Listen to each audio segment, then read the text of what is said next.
Hola oyentes de Radio Sefarad y bienvenidos nuevamente a esta sección, un Bacari suelto en las ondas, como siempre, de la mano de Sergio Bacari desde Israel. ¿Qué tal? Hola Jorge, shalom, a ti y a todos los que nos están escuchando.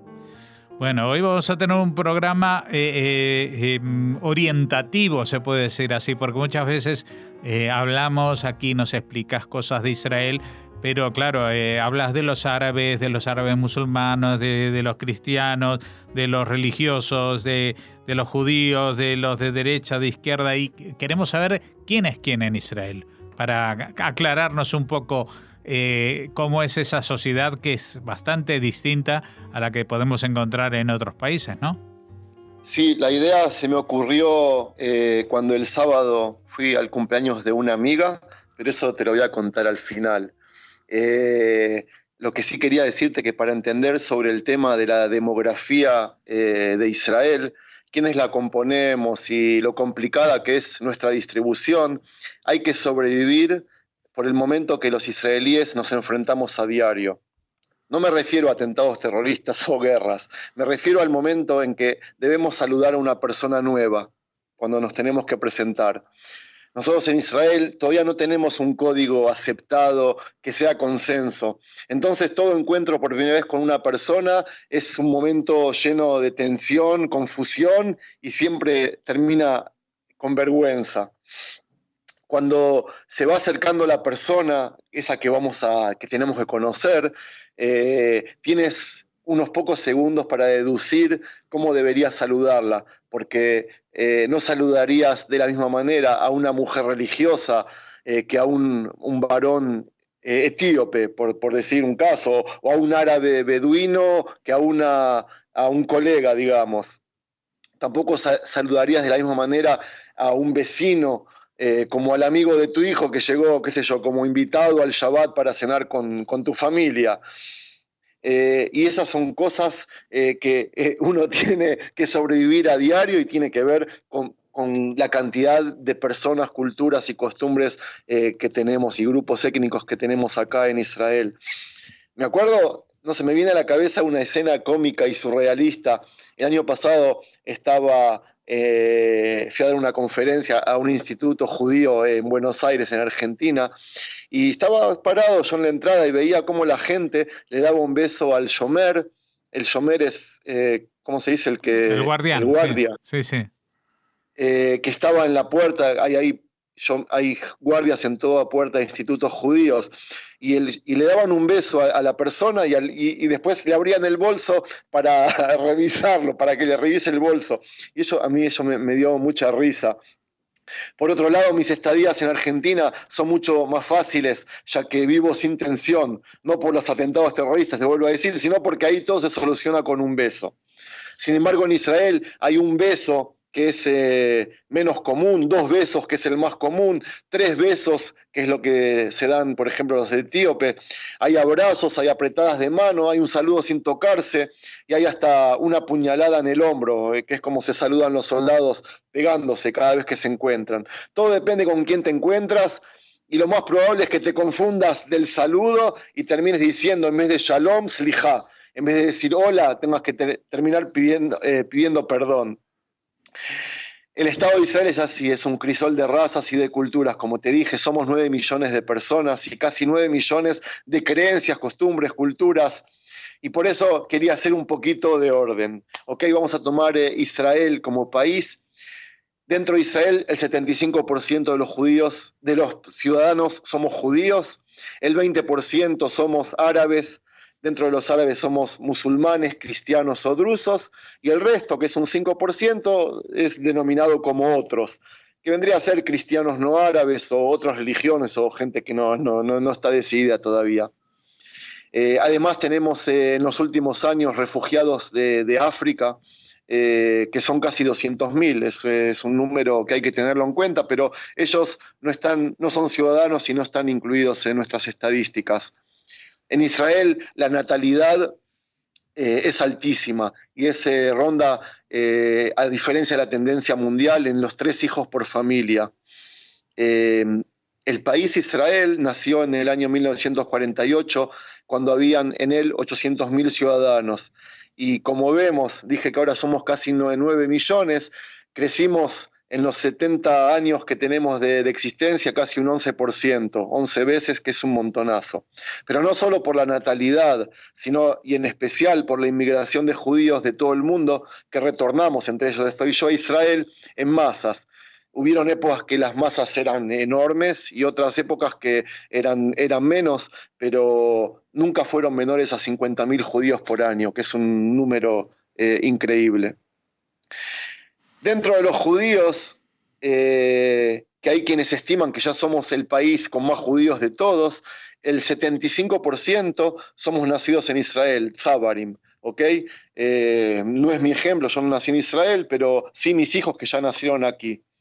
Y según las estadísticas estatales, el 43% de los judíos israelíes no somos religiosos, son seculares o laicos, que también es un dato que por lo general la gente se cree que en Israel es mucha gente religiosa, no, la mitad, 43% son laicos o seculares.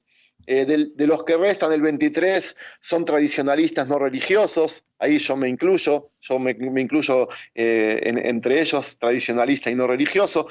15% dice que son tradicionalistas religiosos, el 10% solamente son religiosos y el 9% son los ortodoxos, que a veces hacen mucho ruido, pero que no hay que olvidar que representan solo el 8% de la población. Otro dato, casi la mitad de los judíos de Israel son descendientes de europeos y la otra mitad, por supuesto, son descendientes de países árabes, Irán, Turquía y el centro de Asia. Más de 200.000 son descendientes de Etiopía y de la India. Bueno, estos son datos, es medio aburrido. Pero algo que a mí sí me gusta contar siempre es que Israel es el único lugar en el mundo que el número de judíos se incrementa año tras año, ya sea por la natalidad, como dije, como los que llegan de la diáspora. Es un fenómeno contrario de lo que está pasando en todas las comunidades judías del mundo, que está en baja constantemente, el número de judíos baja todo el tiempo. Los únicos que mantienen los números en alza, son las comunidades judías ortodoxas en la diáspora, que no solo que se niegan a usar los elementos para evitar embarazos, ellos también tienen muchos hijos y en esas comunidades la asimilación casi que no existe. Así que hay que sacarse el sombrero ante ellos, que conservan el judaísmo, no solo que lo conservan, sino que lo incrementan. Otro tema que es importante y curioso es el tema de los sefaradim y los ashkenazim, que ya tendría que ver con el origen de los judíos que componen tanto las comunidades del mundo, también la de Israel. En Israel, antes de la creación del Estado, durante la época del Imperio Otomano e incluso los primeros años del mandato británico, la mayoría de los judíos que vivían acá eran de origen sefaradí. ¿Cómo describirías sefaradí, Jorge? Originarios de la expulsión de la península ibérica. Excelente, ok, buenísimo, me ayudaste. Y el resto, cuando se levantó el Estado, la mayoría ya era ashkenazí, que vendría a ser... Originarios del este de Europa. Del este de Europa, ok. Entonces, esa era la división antes de que se cree el Estado, pero cuando se levantó el Estado ya era mayoría ashkenazí, por todo el movimiento sionista que había venido, como bien dijiste, del este de Europa, y fueron mayoría. Por hoy, 2017, otra vez, son mayoría los sefaradim, aunque también hay muchos que son mitad y mitad. Digamos, nuestros hijos, yo que me casé yo que soy sefaradí, y mi mujer es ashkenazí, nuestros hijos son considerados mitad y mitad, digamos. Otro concepto que la gente suele confundir es Mizrahim. Mizrahim vendría a ser, Mizrah es del este, pero acá se refieren más que nada, se apoda así a los judíos que llegaron de países islamitas, ¿ok? Uh-huh. Y en Israel, hablando ya de culturas, principalmente somos ya descendientes de judíos que llegaron aquí, y hablo de los países o de los sectores más grandes, ¿ok? No de todos, porque todos los países vendrían a ser 200 países. Israel está compuesto por judíos de 200 países, pero los más importantes, los que más aportan y los que más aportaron también a través de los 70 años, fueron los judíos de la Unión Soviética, los judíos de Estados Unidos, de Rumania, de Polonia, de Bulgaria, argentinos, Checoslovaquia, Hungría, Francia, Alemania y Austria, digamos juntos, judíos de Grecia, de Egipto, Libia, Etiopía, Túnez, Algeria, Marruecos, Líbano, Siria, Pakistán, India, como dije antes, Turquía, del Yemen, Irak y también de Irán. Esas, creo que si no me olvidé ninguna, son los que mayor influencia, tanto en números como que en la cultura aportaron. Todo eso tiene que ver con los judíos. ¿Te parece que hablemos un poco de los árabes? También, claro. Los árabes, como dije al principio, representan el 20% de los israelíes. Dentro de los árabes, la gran mayoría, el 83%, son musulmanes, el 9% son cristianos y el 8% drusos. ¿Por qué se le dice árabes a todos? Porque hablan el idioma árabe, no porque tengan la misma religión. Acá ya tenemos 3 religiones, la musulmana, la cristiana y la de los drusos. Dentro de los árabes están los árabes israelíes. Los árabes israelíes son los que viven dentro de las fronteras legítimas de Israel. Y cuando hablamos de los árabes de Israel, hay que distinguirlos por sus religiones, como dije antes. O por el estatus, que son los que viven dentro de Israel, o los que viven fuera de la línea verde, que vendría a ser los que fueron anexados de Jerusalén Oriental cuando se conquistó en el año 1967, o los que viven en Ramat Golán, que son más que nada los drusos también como consecuencia de aquella guerra.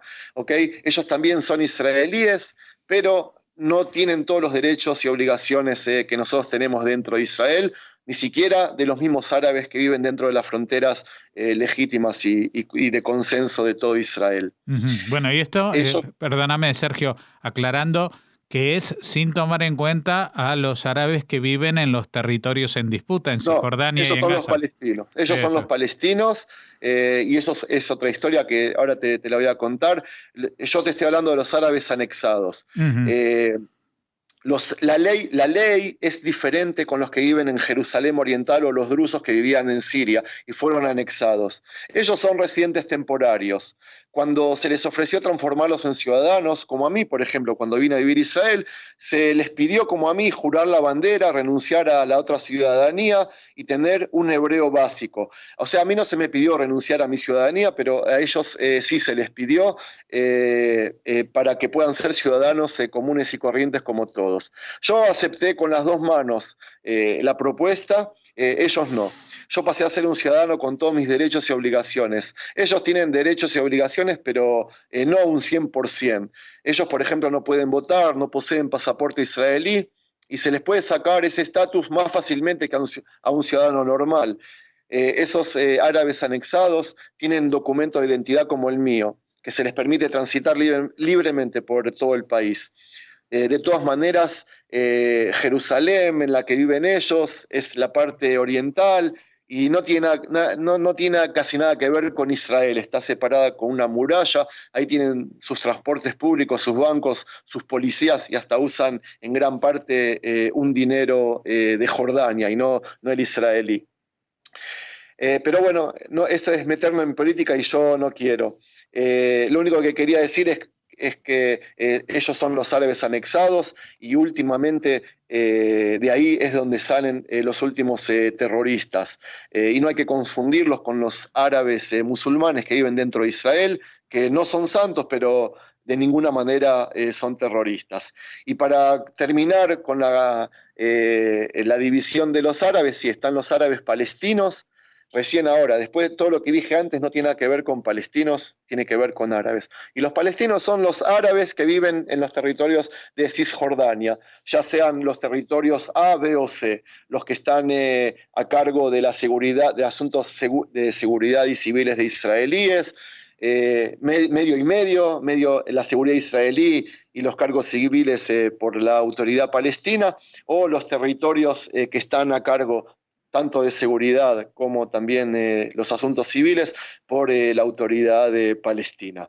Así que es importante saber, y todo eso, todo lo que dije, está metido adentro de este país tan chiquito, pero con tanto color. Uh-huh. Y tan complejo de entender para gente que viene de otro país, ¿no? De otros entornos, que a pesar de que haya muchas nacionalidades, pues están mucho más claras. Hay menos categorías. En Israel hay muchas categorías, porque aparte de todo lo que nombraste, también hay minorías que son significativas, ¿no? O sea, por ejemplo, los circasianos, los cherkasim, o... No, es verdad, me olvidé de ellos, es verdad. Son minoría, pero que tienen mucha influencia en nuestra cultura, es verdad. Uh-huh. O religiones de árabes que son minoritarias como los Bahá'í. Verdad, están los Bahá'í, están también los coptim, no sé los cómo se dicen. Coptos, cristianos coptos. O los mismos armenios. Sí, es verdad, pero eso yo creo que los nombré al principio dentro del 5% de que otros los pusieron ahí todos en la misma bolsa, digamos. Sí. Por eso digo que es un crisol muy complejo, no solamente que es un crisol como puede haber incluso en Nueva York con gente de 200 países, pero más o menos todos unificados en su cultura, en la cultura de Estados Unidos. Aquí, en Israel, cada uno sigue ejerciendo sus propias tradiciones y culturas. Sí, ¿cómo se dice? Se les permite, hay libertad de culto en Israel, mientras uno no moleste al vecino, digamos. Uno puede caminar con una cruz de 3 metros de altura, pasando por el barrio judío de la ciudad vieja de Jerusalén, y mientras no moleste a los vecinos, mientras no haga ruido y mientras no provoque, sí, acá hay libertad de culto y también de cultura. Uh-huh. No sé si querías explicarnos algo más o ir directamente a esta conclusión con la que solés acabarle el programa. En realidad podría seguir dividiendo a los ortodoxos en los partidos políticos, en las diferentes dinastías jasídicas que tienen entre ellos, a los laicos según nuestras costumbres, a los que vivimos dentro de Israel, judíos, digamos, o los judíos que vivimos en Cisjordania, que viven bajo otras leyes y no bajo las mismas leyes que vivo yo dentro de Israel. Podríamos dividir por los idiomas madres que traemos cada uno y hablamos dentro de casa. Dentro de casa hablamos en español y cuando salimos afuera hablamos en hebreo, por supuesto. O muchas otras cosas exclusivas de cada uno de los grupos étnicos. Pero no, voy a frenar aquí. Quiero contarte que el sábado estuve en el cumpleaños 50 de una amiga de la barra nuestra que se llama Nili, que se conoció con su marido Yoav en el ejército hace 30 años, y juro que ver a la madre de ella, que es nacida en Yemen, y a la madre de él, sobreviviente del Holocausto, nacida en Polonia, ver a los 4 hijos cantando todos juntos una canción para Nili que le habían dedicado, fue como ser testigo de la realización máxima del Kibbutz Galuyot. Kibbutz Galuyot es la definición en hebreo de este crisol de razas. Se trataba de 2 extremos que solo podrían haberse concretado aquí. Ni que hablar de haber unido los lazos hasta haber formado una sola familia. Es un fenómeno que se puede dar solo aquí en Israel y solo en este siglo. Es increíble que de todo ese crisol de razas aún no aprendimos, como dije al principio, a decirnos shalom de una sola manera. Pero es increíble también cómo convivimos como hermanos bajo un mismo cielo, un mismo idioma y una misma tierra. Pero tan fácilmente que hay que estar aquí para creerlo, Jorge.